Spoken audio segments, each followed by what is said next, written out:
Dice, diré a Dios, roca mía, ¿por qué te has olvidado de mí? ¿Por qué andaré yo enlutado por la opresión del enemigo? Como quien hiere mis huesos, mis enemigos me afrentan, diciéndome cada día, ¿dónde está tu Dios? ¿Por qué te abates, oh alma mía, y por qué te turbas dentro de mí? Espera en Dios, porque aún he de alabarle, salvación mía y Dios mío. Amén. Vamos a orar. Padre, hoy te damos gracias por este tiempo que das, Señor, que nos das para poderte alabar y bendecir. Te pedimos, Espíritu Santo, que hables a nuestros corazones, que puedas ver y discernir lo que hay dentro de nosotros, para que a través de tu palabra, Señor, nos puedas guiar, que los velos puedan caer, que todo aquello, Señor, argumentos en nuestras vidas contrarios a tu palabra hoy caigan y podamos entender con claridad, Señor, lo que tienes para nosotros. Te lo pedimos, Señor, en el nombre de Cristo Jesús. Amén. Hoy quiero ponerle como título a la charla de hoy, nuestro más grande adversario. Si usted leyó atentamente este pasaje, usted encuentra que el salmista empieza en los primeros versículos 9 y 10, arranca hablando como de una radiografía de la situación nuestra cuando se viven situaciones difíciles o adversas. Si usted se da cuenta, el salmista dice, porque Dios me ha olvidado. Dice, diré a Dios, roca mía, ¿por qué te has olvidado de mí? Y después al final dice, ¿dónde está tu Dios? Y ese tipo de situaciones son la radiografía de lo que muchas veces pasa por nuestras mentes y nuestros corazones. ¿Por qué Dios me ha olvidado? ¿Y dónde está tu Dios? Porque acá dice que sus enemigos empezaron a preguntarle, ¿dónde está tu Dios? Toda la situación que viven, ¿por dónde está Dios? Y cuando usted se da cuenta, en el versículo 11, el salmista cambia y pareciera que se hablara para él mismo. Porque él dice, y ojalá usted se memorice este versículo, cada vez que haya una situación difícil y atraviese por un momento de lucha, el salmista se pregunta a sí mismo y le pregunta a su alma, ¿por qué te abates? ¿Por qué te preocupas? ¿Por qué tienes ansiedad, alma mía? ¿Por qué te turbas dentro de mí? Y se da la respuesta él mismo, espera en Dios, porque aún he de alabarle, salvación mía y Dios mío. A través de este pasaje nos damos cuenta de algo. Muchos enemigos se pueden levantar en la vida de una persona, pero el más grande enemigo que usted y yo podemos enfrentar es el temor. El miedo se convierte en el más alto de todos los temas. ¿Por qué? Porque el mismo salmista está hablando de una situación difícil, está hablando de un momento difícil. Sus pensamientos están diciendo, ¿dónde está Dios? Dios me ha olvidado. Pero por otro lado está luchando diciéndole a sí mismo, no te preocupes, no tengas miedo, Dios está con nosotros. Vamos a tener tiempo para alabarle, Él es nuestra salvación, Él es el Dios nuestro. Cuando una persona vive en este tipo de situaciones de miedos y de temores, los miedos paralizan nuestros sueños. Los miedos paralizan nuestras acciones, nuestras emociones. Los miedos nos meten, nos encarcelan. Los miedos literalmente son un paralizante. Por eso muchas personas no pueden lograr y tener lo que añoran porque sencillamente se han paralizado. Ahora, para tomar la decisión de dar esta charla de hoy, me gusta mucho escuchar, oír a la gente. Y yo me doy cuenta que toda esta situación, por ejemplo, de la situación que está viviendo el país actualmente, ¿no? Donde hay una inflación, donde hay un dólar que sube y baja, donde hay candidatos que están diciendo una cosa, los medios dicen otra.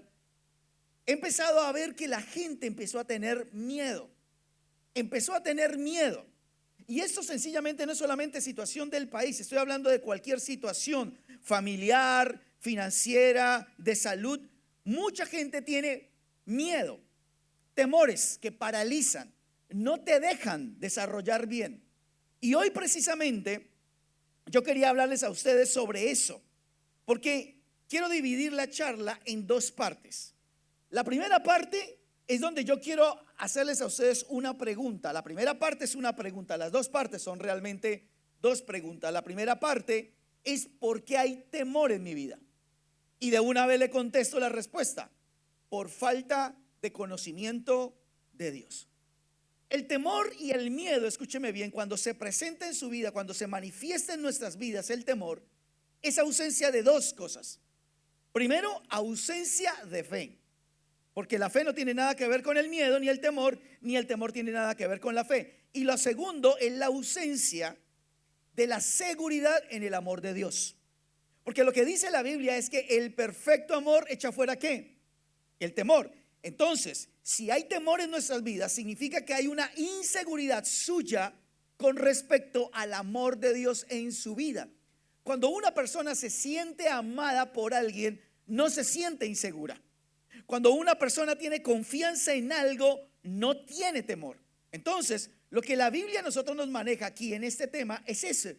¿Por qué nosotros tenemos temor? ¿Por qué se presenta el miedo en su vida? Por una falta de conocimiento de Dios. Vuelvo y le repito, son dos cosas que trae o que cuando manifestamos el tema del temor en nuestras vidas, hay dos cosas que se presentan siempre: la ausencia de fe y la ausencia de la seguridad del amor de Dios. Ahora, en esta primera parte quiero mostrarles a ustedes qué dice la Biblia con respecto a esa falta de conocimiento de Dios. Y la gran mayoría, el 90% de los temas, de los pasajes que voy a usar, es del libro de Salmos. Increíblemente, el libro de Salmos se convierte en uno de los grandes libros que nos pueden ayudar a nosotros con el tema de nuestros temores. Mire lo que dice el Salmo 27:1. Salmo 27:1. Dice: Jehová es que mi luz y mi salvación. ¿De quién temeré? Jehová es la fortaleza de mi vida. ¿De quién he de atemorizarme? Se lo voy a volver a leer. Póngale atención. Jehová es mi luz y mi salvación, dice el salmista. Entonces él se hace la pregunta: entonces, ¿de quién voy a temer? Después él dice una aclaración, una declaración: Jehová es la fortaleza de mi vida. Le sigue otra pregunta: entonces, ¿de quién he de atemorizarme? Si usted mira un poco de medio lado del versículo, usted va a encontrar en este pasaje tres cosas que trae el temor sobre nuestras vidas. Tres cosas que trae el temor sobre nuestras vidas. Lo primero que dice este pasaje es oscuridad. El temor siempre trae oscuridad, desubicación. No logras el norte, no tienes claridad, te sientes confundido en muchas cosas. Eso es lo que trae el temor, te desubica. No sabes exactamente hacia dónde dirigirte, no conoces y no ves un futuro, no sabes una salida para el asunto. Lo primero que dice ese versículo, ese pasaje, es que trae oscuridad. Lo segundo es que nos sentimos presos. El temor encarcela a la gente que lo posee. Nos mete en cárceles de frustraciones, de fracasos, de dolor, de amargura, de miedos. Y hay gente que literalmente vive en cárceles, cárceles físicas debido al temor. ¿Cuántas personas no se enferman físicamente por el temor? ¿Cuántas personas por temor piden o muestran o se suicidan? ¿Cuántas personas de pronto están en cárceles mentales, llenos de pánico, de ansiedad? Porque el temor te encarcela, te encapsula allí y no te deja avanzar. Ahora usted me va a decir: este pasaje que leímos, ¿de dónde sale todo lo que nos está diciendo el pastor? Pues porque da la demostración. Dice: Jesús es mi mi luz. Significa que lo contrario a la luz es ¿qué? La oscuridad. Él es mi salvación. Lo contrario sería estar preso. Pero entonces también dice que lo tercero que genera el temor en nosotros es que nos debilitamos. El temor te debilita. El temor cansa. Mentalmente te cansa, físicamente te cansa, emocionalmente el temor te cansa. Es decir, por donde usted y yo lo veamos, el temor jamás será un buen consejero para nosotros. El temor será uno de los más grandes enemigos a lo que usted y yo nos podemos enfrentar. El miedo te daña tu autoestima. El miedo te frustra, tus temores te llevan al fracaso. Eso es lo que hace el miedo. Pero cuando usted mira la Biblia, encuentra que el salmista dice todo lo contrario.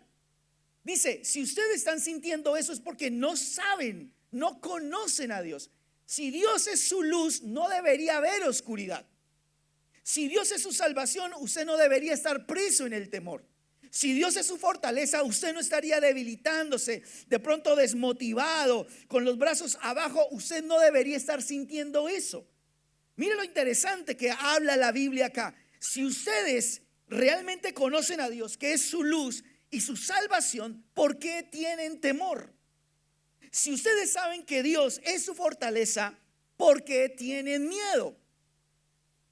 Así que fíjese que las dos cosas no compiten. Las dos cosas no están ligadas. Es decir, ni Dios ni el miedo son pareja, digámoslo así. Dios es totalmente lo opuesto al temor. El temor te trae oscuridad. El temor te trae cansancio. El temor te pone preso. Pero Jesús, lo que dice la Biblia es que el Señor es nuestra luz. Y cuando Él es luz, Jesús dijo, yo soy la luz, y el que me sigue no andará en tinieblas. Jesús es mi salvación. Entonces, ¿por qué usted está atemorizado? ¿Por qué estamos con miedo? Si el Señor es nuestra luz, si Él es nuestra salvación, si Él es nuestra fortaleza, ¿cuál es el miedo de nosotros? A nivel familiar, está pasando una situación financiera, algún diagnóstico médico, algún tema, no sé, ministerial, los que son líderes. Lo que la Biblia dice es, si yo conozco a Dios, sé entonces que Dios es luz, que es salvación y que es fortaleza. Amén. Lo segundo está en el libro de Salmos capítulo 4, el verso 8. Salmos capítulo 4, versículo 8. Esto se lo conoce todo el mundo. En paz me acostaré y asimismo dormiré, porque solo tú, Jehová, me haces vivir confiado. Fíjese, interesante, el salmista, el rey David, no solamente dice en paz me acostaré, sino que dice mi ciclo de sueño será igual a mi forma de acostarme. Es decir, me acosté teniendo paz y mi ciclo del sueño es en paz. Y él explica el por qué. Porque dice, porque el Señor me hace vivir confiado. ¿Qué es lo que entonces, con respecto a esto, este pasaje, qué nos quita entonces el temor? ¿Qué nos quita el temor según este pasaje? La paz. Nos quita la paz. Mire, nosotros como seres humanos necesitamos el descanso. O sea, nuestro cuerpo necesita volver otra vez a restaurar muchas cosas, a crear muchas cosas en nuestro cuerpo. No es solamente dormir por dormir. El cuerpo necesita descansar para regenerar muchas cosas, para volver a recuperar energía. El cerebro descansa. Pero mire, la gente cuando tiene temor, una vez coloca la cabeza en la almohada, ya empieza a pensar en eso. Hay gente que para conciliar el sueño necesita medicación. Hay gente que para conciliar el sueño necesita que le cuenten una historia.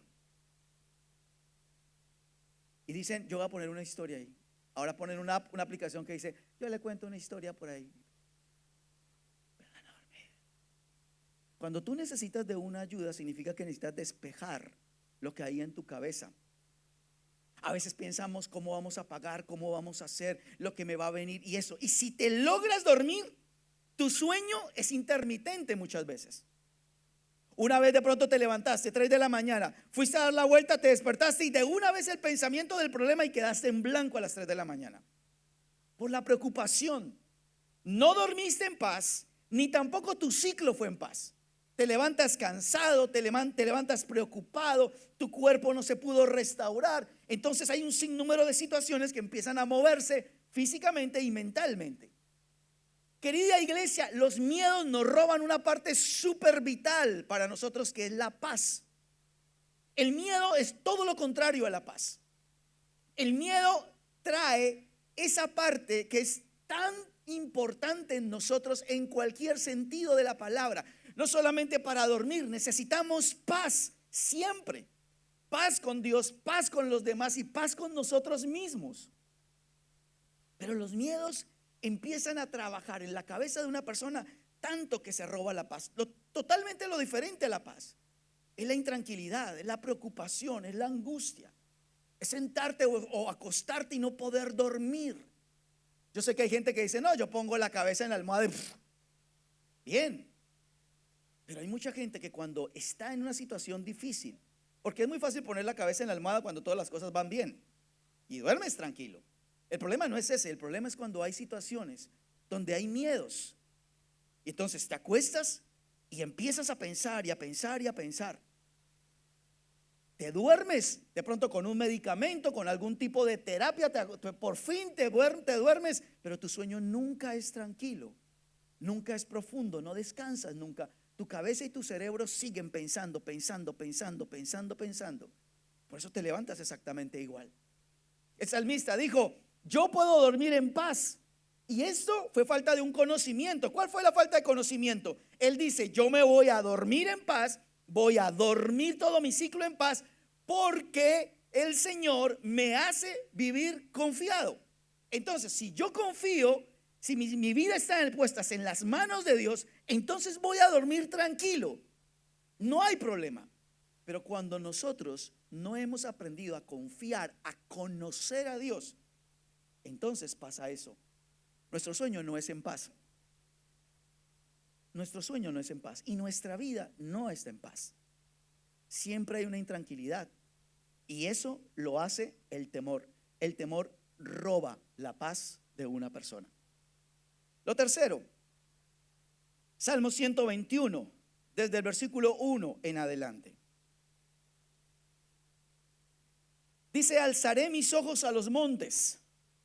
¿De dónde vendrá mi socorro? Fíjese, a mí me encanta cómo los salmistas que trabajan en esto arrancan con una reflexión y después arrancan con otra pregunta. La reflexión o la declaración es, alzaré mis ojos a los montes. La pregunta es, ¿de dónde viene mi socorro? Entonces viene después una reflexión nuevamente y dice, mi socorro viene de Jehová, que hizo los cielos y la tierra. Entonces, fíjese que el salmista pone sus ojos en los montes y espera que de los montes aparezca la ayuda que él necesita. Pero él mismo habla a sí mismo y dice, pero mi socorro no viene de allá de los montes, sino viene de Jehová, que hizo los cielos, la tierra y los montes. ¿Me hago entender? El temor hace poner nuestros ojos en los lugares incorrectos. Eso lo hemos hablado varias veces. Pero yo pienso algo, es cuando usted pone la confianza en su trabajo, cuando su confianza está puesta en los montes, cuando usted está confiando en una persona, cuando usted está confiando en una situación, usted está colocando los ojos donde no son. Porque estás dependiendo de un trabajo, porque estás dependiendo de una persona, porque estás dependiendo que una situación cambie. Pero el salmista decía, ¿de dónde va a venir mi ayuda? ¿De los montes? No, dijo él, mi ayuda va a provenir de aquel que está por encima de los montes, el que hizo los cielos y la tierra. Desde el principio, de ahí viene mi ayuda. La Biblia dice que Dios no necesitó de materia prima para crear los cielos y la tierra. Dios hizo de lo que no era lo que es, dice Hebreos 11. Entonces, ¿eso qué significa? Que cuando nosotros no conocemos a Dios, pasa esto, nuestros ojos están puestos, la confianza está puesta en otra parte. En cualquier momento puede cambiar, escúcheme bien. De pronto usted está confiado con su trabajo, pero yo siempre he dicho, ¿cuándo le puede durar a usted un trabajo? Lo pueden echar un día o sencillamente un día, no sé, se quebró la empresa y se quedó usted sin trabajo. Entonces, ¿en dónde quedó la confianza puesta? En una persona. Una persona puede traicionar. En una situación, la situación puede cambiar. Entonces el salmista que dice que cuando nosotros, si usted lo ve de esa perspectiva, dice, cuando usted alza sus ojos y miras a un lugar que no es el Señor obviamente estás poniendo tu confianza en algo que no va a ser realmente confiable. Pero él mismo hace su pregunta y él mismo da la respuesta. Mi ayuda, mi socorro viene de aquel que creó los montes, que está por encima de los montes, el creador de los cielos y la tierra. ¿Escucharon? Lo que a nosotros nos pasa con el miedo y con el temor es que desconocemos quién es Dios. Recuérdalo siempre. Si usted está pasando hoy, llegó a este lugar con un temor en su vida, con un miedo en su vida, que lo tiene en oscuridad, que lo tiene encarcelado, que lo tiene debilitado, eso significa que usted no ha podido entender o conocer quién es Dios.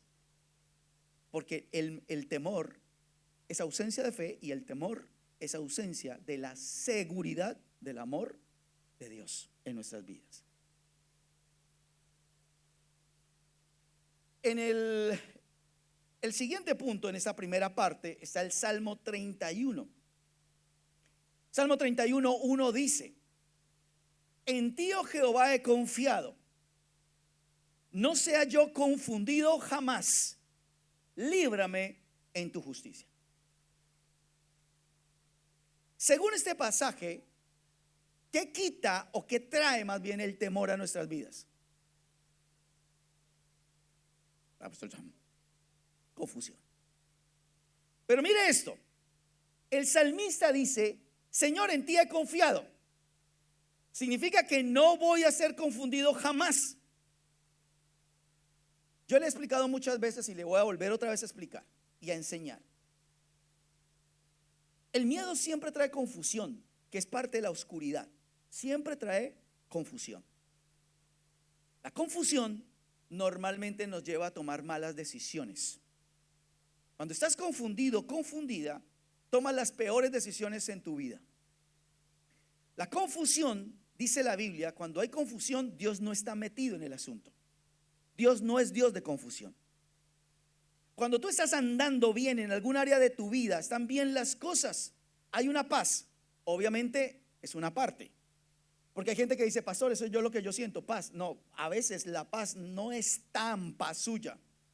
No es la paz de Dios, es la paz suya.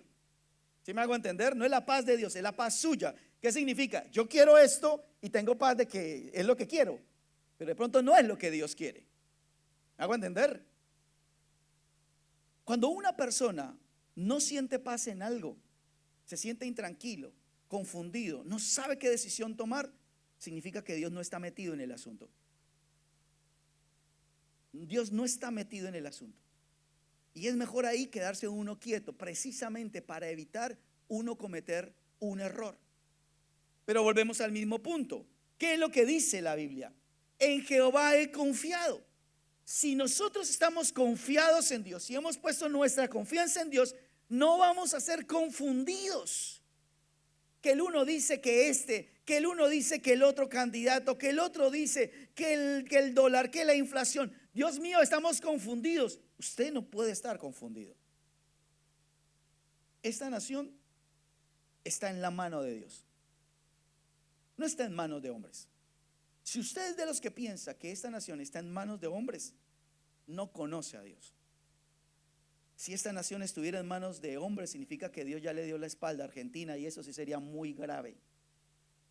Pero mientras Dios tenga sus ojos puestos en Argentina, todo movimiento que ocurra será para un propósito. Pero el problema muchas veces es eso. El temor trae mucha confusión. Confunde, te da oscuridad. Pero dice que el que confía en Dios no será confundido jamás. Porque lo que trae el confiar en Dios es precisamente lo que hablábamos: paz. Ahora, vamos con la segunda parte. Esa primera parte es ¿por qué viene el temor? El temor viene por la falta de conocimiento de Dios. La segunda parte es cómo vencer al temor entonces. Y vamos a tomar el Salmo 34, que voy a tomar algunos versículos, pero le dejo de tarea para que usted esta noche, cuando llegue a su casa, se lea el Salmo 34. Y usted va a encontrar un salmote ahí. Un salmote grandote que le va a ayudar a usted a tener cuidado con el temor y saber cómo controlarlo. Por lo menos le voy a dar unas ayudas que aquí en este pasaje vamos a ver. En el Salmo 34, en el versículo 1, mire cómo empieza el salmista. Bendeciré a Jehová en todo tiempo. Su alabanza estará de continuo en mi boca. En Jehová se gloriará mi alma. Lo oirán los mansos y se alegrarán. Engrandeced a Jehová conmigo y exaltemos a una su nombre. ¿Vieron cómo empezó el salmista? Bendeciré a Jehová en todo tiempo. Su alabanza estará de continuo en mi boca. ¿Qué es lo primero que usted y yo tenemos que hacer para cambiar, para derrotar el temor en nuestras vidas? Cambiar nuestra manera de hablar. El salmista lo dijo. No dijo bendigamos a Jehová, bendigamos al Señor en los tiempos en los mejores. Dice en todo tiempo, habla de los tiempos mejores, buenos y no tan buenos. Dice que su alabanza esté de continuo en nuestra boca. Un día yo les enseñaba, la Biblia dice, la vida y la muerte están en el poder de la lengua. Significa que todo lo que usted diga es usado para edificarte o para destruirte. Gracias a Dios, por eso el Señor nos dio una sola boca. Usted se imagina 2 bocas. Si con una armamos severos infiernos, imagínese con 2 bocas. Pero el Señor lo que dice es, de continuo esté la alabanza. Entonces, lo que la Biblia dice, y un día yo les enseñaba, es, cada palabra, y Jesús decía, seremos justificados por lo que hablamos. Vamos a ser juzgados por nuestras palabras, por todo lo que dijimos. Las palabras se convierten en decretos, en una firma. Todo lo que usted y yo digamos, positivo o negativo, en broma o sin broma, es algo que firmamos. Si usted dice, es que este marido que yo tengo, firmadito. Es que mi familia nunca ha salido de la pobreza. Y usted feliz diciendo, sandeces toda la vida, ¿no? Es que mi familia, todo el mundo se muere joven. Vamos a morirnos jóvenes. No, es que todos en mi casa son mal geniados. Tome. Entonces se convierten en decretos porque usted mismo está hablándose de esa misma forma. Y la Biblia lo que dice es vida o muerte lo que nosotros hablamos, tanto para nosotros como para los demás. Entonces, ¿cuál es el problema del temor? ¿El temor de dónde se alimenta? ¿El temor se alimenta de lo que sale de nuestros labios? No. Mire lo que dice Mateo 15:11. Jesús decía, no lo que entra en la boca contamina al hombre, mas lo que sale de la boca, esto contamina al hombre. Y si usted sigue leyendo, dice que todo lo que contamina al hombre realmente sale de nuestro corazón. Es decir, todo lo que nosotros tenemos aquí se manifiesta aquí. Nadie dice, ay, es que lo dije por decir. No, todo lo que tú dijiste, lo dijiste porque eso era lo que sentías. Si hay amargura, si hay resentimiento, si hay fracaso, si hay frustración, en lo que hablas. Si hay miedo, en lo que hablas. Por eso me entristece muchas veces cuando escucho a la gente, cuando toda esta situación de lo que va a ser la elección del presidente, la gente empieza a decir, Dios mío, qué miedo, vamos a estar peor, otros mejor, otros. ¿Por qué un cristiano tiene que entrar en ese tipo de jugada? ¿Por qué nosotros no alabamos al Señor? Argentina no se ha soltado de la mano de Dios, ni Dios ha soltado a Argentina de su mano. Usted me dice, pero pastor, ¿por qué Dios nos ha olvidado? ¿Dónde está Dios para cambiar esta nación? Espere, dice, espera en Dios, porque aún he de alabarle, salvación mía y Dios mío. Pero cuando usted desata palabras, cuando usted dice cosas, lo dice por lo que hay en su corazón. Primero usted tiene que ponerle cuidado a su corazón, porque el tema acá no es que usted empiece a decir, aleluya, gloria a Dios, bendito sea el Señor. Acá, cuando su corazón no lo cree. Primero usted tiene que garantizar que aquí entre su corazón realmente hay un cambio, que aquí no hay contaminación, porque lo que contamina no es lo que entra, es lo que sale del corazón de la persona. Por eso escúcheme esto, lo que dice la Biblia aquí es: bendeciré a Jehová en todo tiempo, su alabanza estará de continuo en mi boca. Recuérdelo siempre, de lo que hay aquí en el corazón es lo que va a hablar su boca. Si su boca maldice, si su boca habla mal, si su boca sus palabras son negativas, eso es lo que hay preocupación, hay angustia, hay temor, hay resentimiento.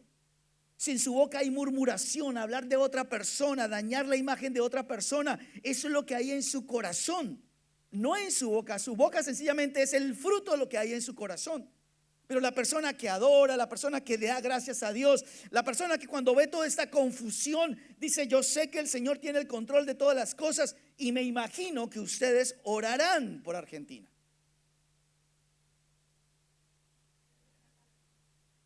Me imagino, ¿no? Solo me lo imagino. Por eso digo me lo imagino. Pero cuando uno ha orado, uno sabe que Dios tiene el control de todas las cosas. No hay necesidad de maldecir. No hay necesidad de que usted empiece a subir en redes sociales: esto se nos fue No, o sea, ¿por qué? ¿Qué? Te extrañaba. Yo no puedo entender eso, porque ahora las redes sociales se convirtieron en la nueva forma de hablar. Y uno no puede más estar subiendo cosas: bendito sea el Señor Dios Todopoderoso, y nosotros nos podrimos. No, pero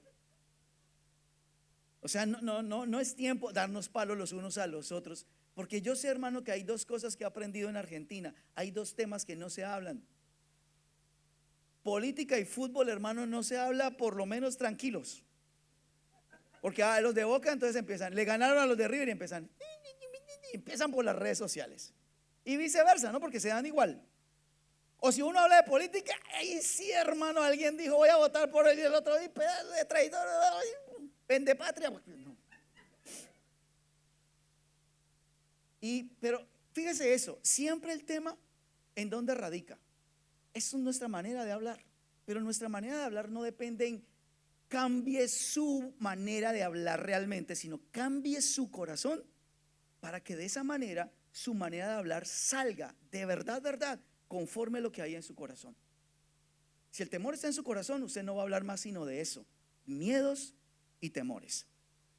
Lo segundo está en el versículo 4. Dice en el versículo 4 del capítulo 34 de Salmos: busqué a Jehová y él me oyó y me libró de todos mis temores. Aquí hay algo que yo quiero seguir martillando, y yo pienso que seguiremos con mi esposa hasta que estemos el último día en la tierra, enseñándoles a ustedes: la oración no es un tema religioso. La oración tiene demasiado poder en la vida de una persona, que puede cambiarlo absolutamente todo. El salmista dijo: busqué. No fue que oré un día y le hice un favor a Dios y me escuchó mi melodiosa voz un día. ¿Sabe qué significa buscar? Buscar es perseverar hasta que encuentras algo, cuando encuentras una respuesta. Por eso cuando una persona viene y me dice: pastor, hoy Dios me dio una palabra y ya conocí su voluntad. Y yo digo: en un solo día conoció la voluntad de Dios. O sea, después de Dios, esa persona. Porque uno realmente, para buscar la voluntad de Dios, hacer morir la voluntad de uno, para entender la voluntad de Dios, pueden pasar semanas o meses de orar, leer la palabra, ayunar. Y este hombre dijo: busqué a Jehová. Escúcheme bien, dice: busqué a Jehová y él me oyó y él me libró de todos mis miedos y mis temores, de todos. Pero si usted piensa que la oración es algo religioso, si para usted la oración es algo tedioso, monótono, cansón, usted está perdiéndose esta liberación. Dice: busqué a Jehová y él me oyó. El único que puede liberarnos a nosotros de la cárcel, de la oscuridad. Fíjese lo que decía el Salmo 27: el Señor es mi luz, es mi salvación y es mi fortaleza. Él es el que me libera a mí del temor. Tú puedes hacer cualquier tipo de terapia para el temor, pero nunca el temor se irá. El salmista dice: busquen a Jehová, busquen al Señor, oren, búsquenlo. No es un tema religioso, no es un tema porque le toque, es un tema que se necesita. Yo siempre se los he enseñado a ustedes: si Jesús, siendo el Hijo de Dios, si siendo Dios mismo, necesitó de la oración, imagínense cuánto más usted y yo vamos a necesitar de la oración, porque a través de la oración hay un intercambio. Escúcheme bien. Mire lo que dice Filipenses 4:6 en adelante: por nada estéis afanosos, preocupados, por nada estéis temerosos, sino sean conocidas vuestras peticiones delante de Dios en toda ¿qué? Oración. Otra vez, oración y ruego con acción de gracias. Y la paz que sobrepasa todo entendimiento guardará vuestros pensamientos y vuestros corazones en Cristo Jesús. O sea, ¿qué es lo que está enseñando el apóstol Pablo? No, ¿por qué están ustedes temerosos? Dice: no esté por nada preocupados. ¿Por qué? Porque usted puede hacer un intercambio con Dios a través de la oración. A través de la oración usted pone sus problemas y su situación en el Señor, y el Señor te intercambia con paz. No dice la palabra que Él desaparece el problema. No es que desaparezca el problema, porque imagínese usted con un problema con la suegra, y el Señor le digo: fácil, se la mato, se la desaparezco, se la mando para China. Pero el problema no se lo va a desaparecer. Si usted está orando de la manera que le estoy diciendo, le voy a dar una triste noticia: no le va a desaparecer ese problema. Pero Dios sí puede empezar a trabajar en su vida para que perdone a la suegra, para que la ame, para que las cosas vayan bien. El problema, escúcheme bien, no cambia. En el capítulo 34 de Salmos, cuando usted lo lea, dice: las aflicciones del justo son muchas, pero de todas ellas las librará el Señor. ¿Qué sabe qué significa? Que siempre vamos a tener luchas. Porque hay gente que dice: no, yo oro, es que el pastor nos ha enseñado que con el Señor ningún problema vamos a tener. Todos vamos a tener problemas. ¿Cuál es la diferencia? Que en todos esos problemas siempre estará Dios para tomar control, ayudarnos, traernos provisión, traernos paz, traernos su gozo, su salvación, su luz y su fortaleza. Esa es la gran diferencia. Entonces, lo que dice la Biblia aquí es: busquen. ¿Por qué? Porque cuando yo busco a Dios hay un intercambio en la oración. Yo deposito lo que yo estoy sintiendo, mi preocupación, mis miedos, y el Señor me lo devuelve. Si yo dejo eso en Él, el Señor me lo devuelve a través de la paz. Y no cualquier paz, dice: la paz que sobrepasa todo entendimiento. Cuando usted retiene su temor, entonces obviamente no puede haber ese intercambio. Y mire lo que dice el Salmo 34:10, ahí mismo en este pasaje de buscar a Dios. Salmo 34:10 dice: los leoncillos necesitan y tienen hambre, pero los que buscan a Jehová no tendrán falta de ningún bien. ¿Sí entiende esta parte? No me tome la última parte: no, ay Señor, no tendré falta de bien, de gracias Señor. No, dice: los que buscan. No me macheteé la palabra. No es cualquiera. Dice: los que buscan. Los que su relación es con Dios, su caminar es con Dios. Yo siempre les he enseñado que ser cristiano no es ser cristiano en la iglesia. Acá todos somos cristianos. Ser cristiano realmente es en nuestras casas, en los estudios, en los trabajos, en el barrio. Ahí está realmente nuestro cristianismo. Ese es parte de nuestro cristianismo. Y lo que dice la palabra es: los que buscan a Dios no tendrán falta de ningún bien. Mateo capítulo 6 versículo 33, ¿qué dice? Mas buscad primeramente el reino de Dios y su justicia, y todas estas cosas os serán añadidas. O sea, Dios está preocupado por nuestras necesidades. Pero escúcheme bien, lo que dice acá es: busquen a Dios. Cuando usted depende de otras personas, por eso viene el temor. ¿Qué voy a hacer mañana? ¿Cómo voy a pagar? ¿Cómo voy a hacer? Todos tenemos ese tipo de temores y de miedos. Dios se olvidó de mí. ¿Dónde está Dios? Pero aquí dice, ustedes oran, buscan y no va a faltar nada. Escúcheme bien, no va a faltar nada, es que a veces vamos a tener lo necesario. Después viene una libertad financiera que Dios mismo da.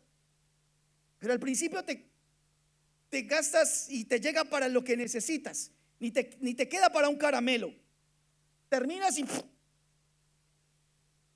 no hay ni para una botella de agua. Entonces todo se te va, pero tienes todo pago. La lucha es mes a mes. Pero en la medida de uno de buscar a Dios y buscar a Dios, Dios empieza a abrir puertas, a abrir puertas, a abrir puertas, hasta que te empiece a bendecir financieramente. Nunca falta de ningún bien a aquellos que buscan a Dios. Amén.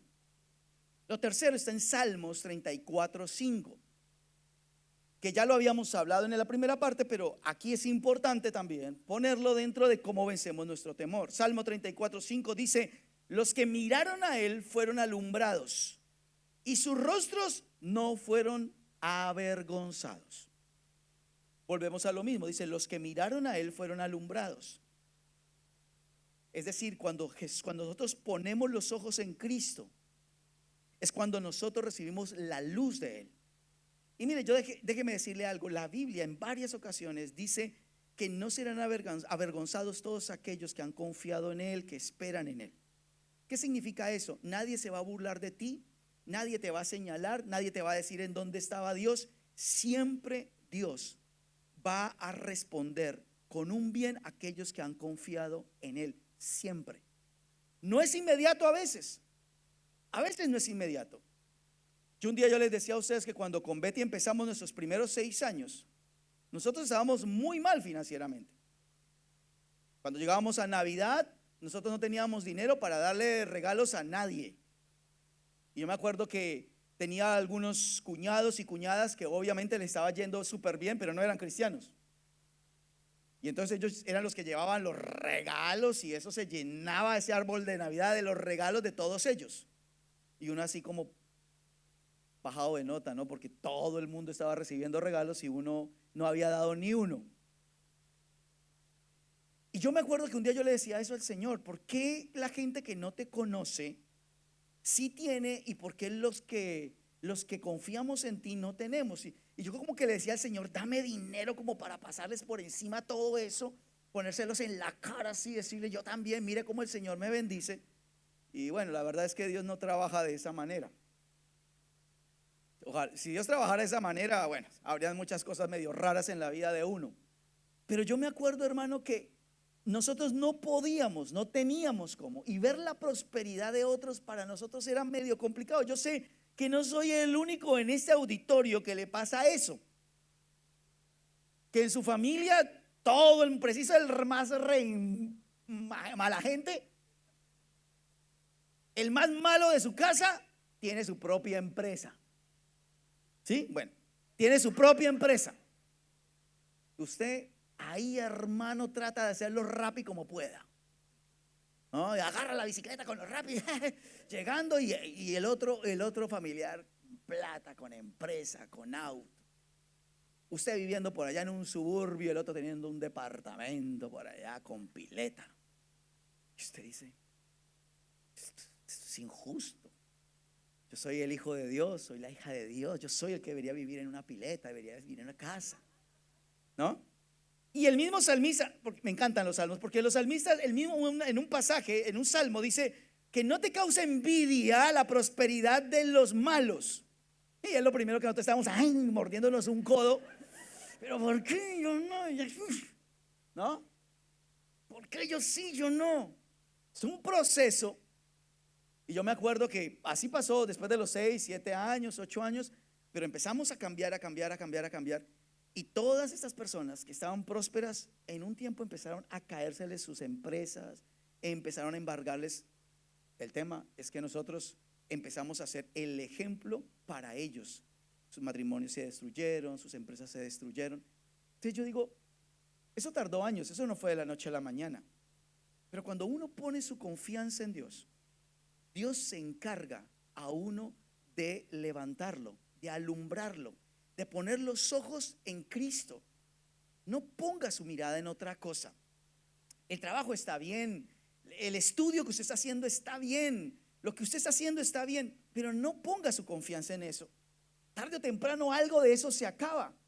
¿Y quién es el único que va a quedar siempre presente, fiel a usted? Será Dios. Si esta puerta se cierra, Dios va a abrir otra, no te va a dejar abandonado. Pero el problema es ese. El problema es que su confianza está puesta en mi trabajo, no puedo perder el trabajo. Así me toque trabajar los domingos, no puedo, porque es mi trabajo. Estás poniendo una confianza donde no es. Y no le estoy diciendo que ahora renuncie a su trabajo.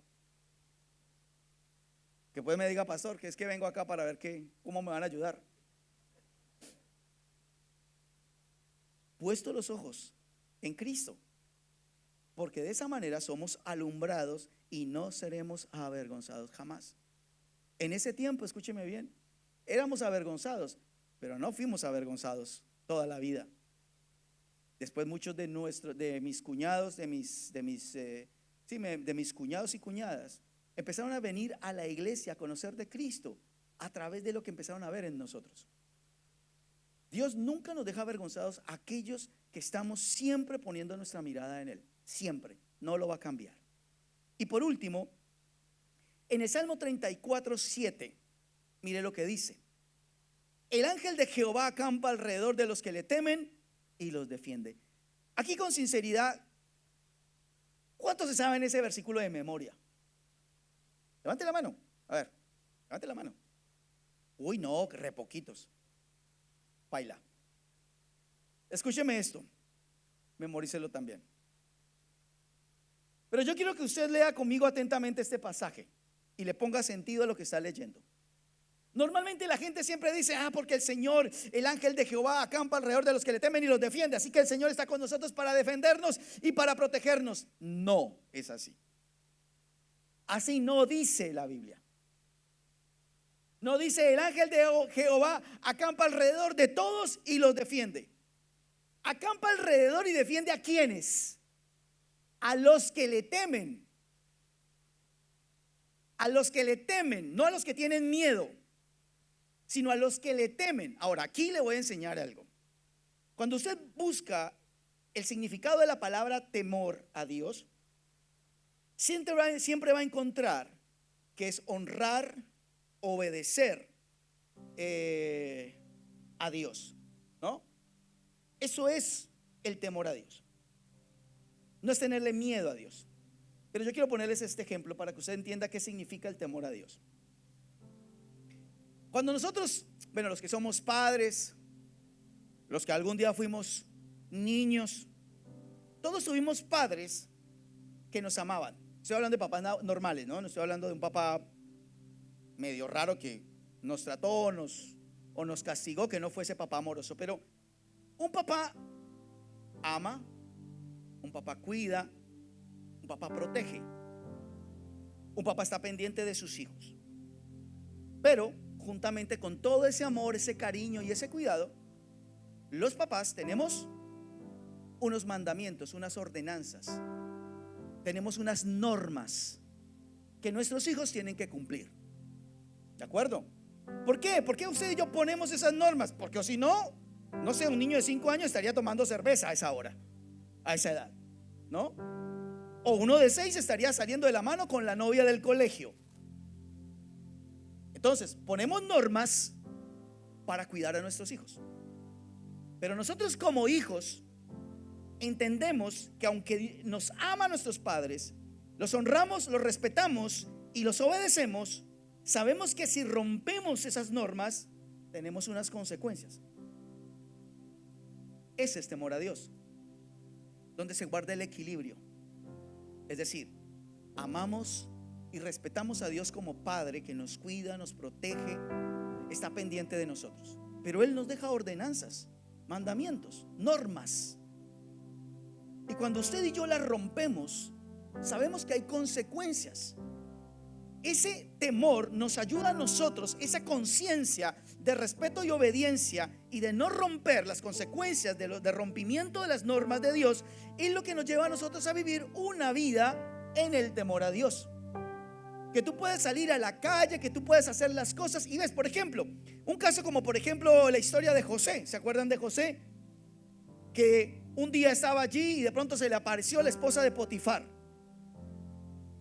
refiel, la mujer de Potifar, y le dijo a José, porque ella era muy directa, y le dijo: acuéstate conmigo. O sea, ni con anestesia, de una, acuéstate conmigo. Y en la primera parte, que es interesante, José le hace un devocional y le dice: mira, no lo podría hacer porque todo esto me lo ha entregado tu esposo, todo es mío menos tú, porque eres su esposo. Y segundo, no lo podría hacer porque yo temo a Dios. Puro devocional, palabra rema, chao, chao. Un día esta mujer saca a todo el mundo de la casa y solo se quedó José dando vueltas por ahí, porque era el mayordomo de la casa. Así que se va todo el mundo y se le aparece la mujer. Yo siempre he dicho: mire, esas mujeres no eran feas. Créame que no eran feas. Además, era la esposa de Potifar, que era uno de los principales de Faraón. No eran mujeres feas. Porque una vez dicen: no, que es que el José. No, espere.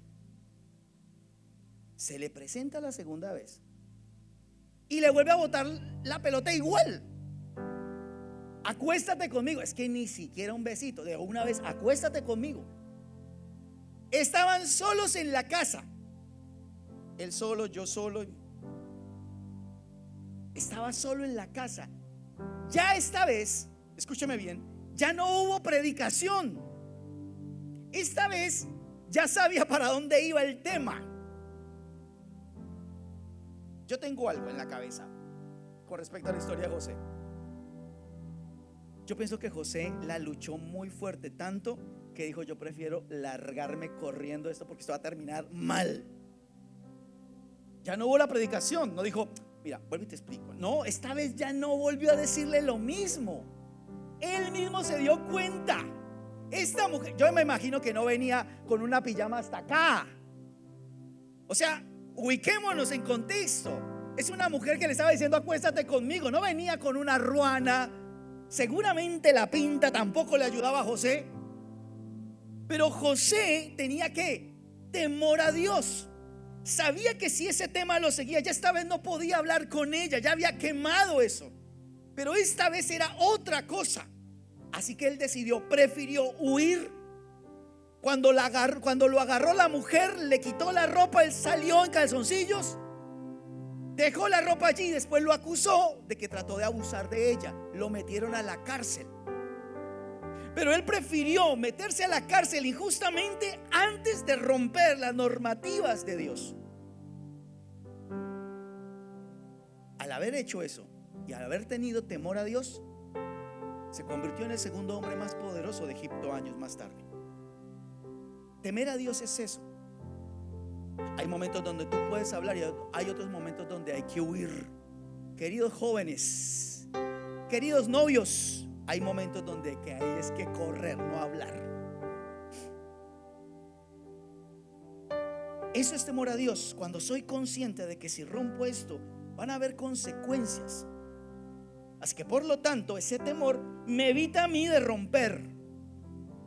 ¿Sí me va a entender? ¿Me lo entendieron bien? Pero dice: el ángel de Jehová acampa alrededor de los que le temen y los defiende. De los que le temen. El temor se deshace en el momento que nosotros somos protegidos. Dios nos protege a nosotros, nos guarda, nos protege. Nos evita que el temor nos toque. Pero la otra parte es que nosotros temamos a Dios. Amén. No sé qué circunstancia, no sé qué temor, qué miedo hoy, con el cual usted llegó hoy. Pero hoy usted tiene que deshacerse del temor. Usted me dice: pero ¿cómo? Como se lo enseñé. 1 y 2, hay que renunciar al temor. Hay que renunciar a los miedos. Cuando yo tengo miedo, significa que no estoy conociendo a Dios. No lo entiendo. El que conoce a Dios, el que confía en Dios, el que ama a Dios, se siente amado por Dios, no tiene miedo, sabe quién está con él. No importa lo que pase en el país, no importa lo que pase con el dólar, con la inflación, no importa lo que pase con su trabajo, con su estudio, no importa lo que pase a nuestro alrededor. mientras yo esté confiado, voy a poder estar en paz, voy a dormir en paz y voy a traer esa seguridad de que Dios tiene todo bajo control. Amén. Así que